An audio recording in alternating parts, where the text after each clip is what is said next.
Good morning, teacher.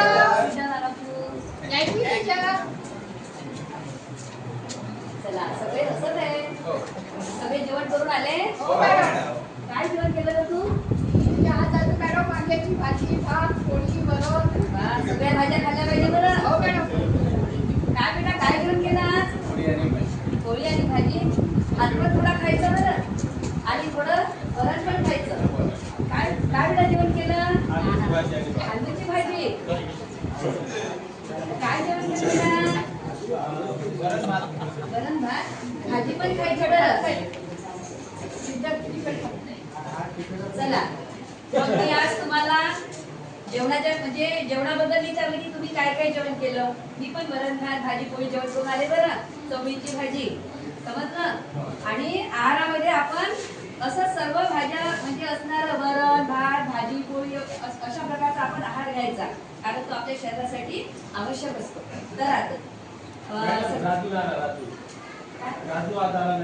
Raju नाही आला. काय झालं त्याला? थोडं विचारपूस करा त्याला. नाही येत म्हणे. बरं बरं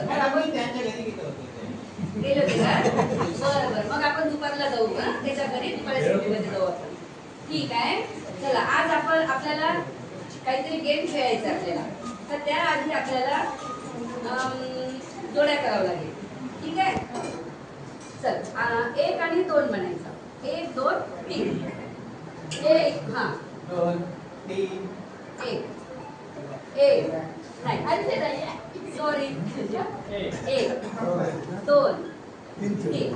चला 1 वाल्यांची जोडी 2 वाल्यांची जोडी आणि 3 वाल्यांची जोडी.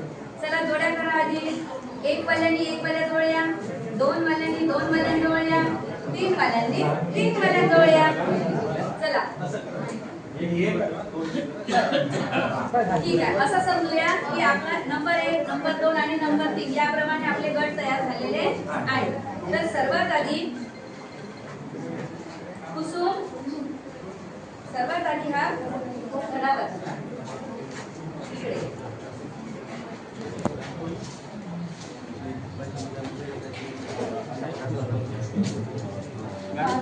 पाठ 5वा अन्नाची नासाडी थांबवूया वाचूया आणि चर्चा करूया. आज ऋषीच्या भावाचे लग्न. चला गोंधळू नका. थांब कुसुम गोंधळ करू नका. हरी इकडे बघ बेटा. गोंधळून जाऊ नका. ती मोठ्याने वाचणार आहे. ती गोष्ट आपण ऐकायची त्याच्यावरच आपल्याला बोलायचं आहे. ठीक आहे. पाठ 5वा अन्नाची नासाडी थांबवूया वाचूया आणि चर्चा करूया. आज ऋषीच्या भावाचे लग्न होते. पाहुणे जमा झाले होते. ते एका मोठ्या मंडपामध्ये बसले होते. मंडपाच्या मागे आचारी लोक जेवणाची तयारी करत होते.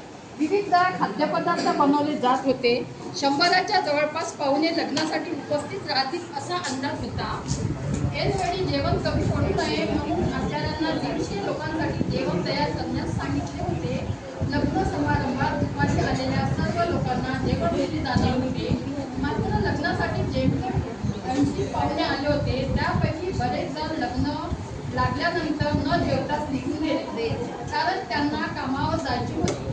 जे पाहुणे जेवायला बसले त्यांच्यापैकी अनेक लोकांनी तेलकट पदार्थ नको म्हणून ताटात अन्न शिल्लक ठेवले होते. सर्व पाहुणे निघून गेल्यावर ऋषीला दिसले की तयार केलेले खूप अन्न शिल्लक राहिले आहे. त्याला फार अस्वस्थ वाटले. शेवटची ओळ वाच ऋषीला अस्वस्थ का वाटत असावे. तुम्हाला ऐकायला आलं का? कुसुमनी काय वाचलं ते ऐकायला आलं. ठीक आहे. जेवणाची एका लग्न समारंभाची गोष्ट आहे.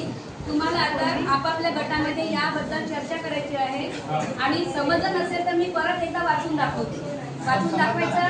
समजलं ना? मग आता नाही समजलं ठीक आहे. चल कुसुम हे बघा गोष्ट लग्न समारंभातली आहे. आणि नीट कान घेऊ नाही का. अन्नाची नासाडी थांबवूया.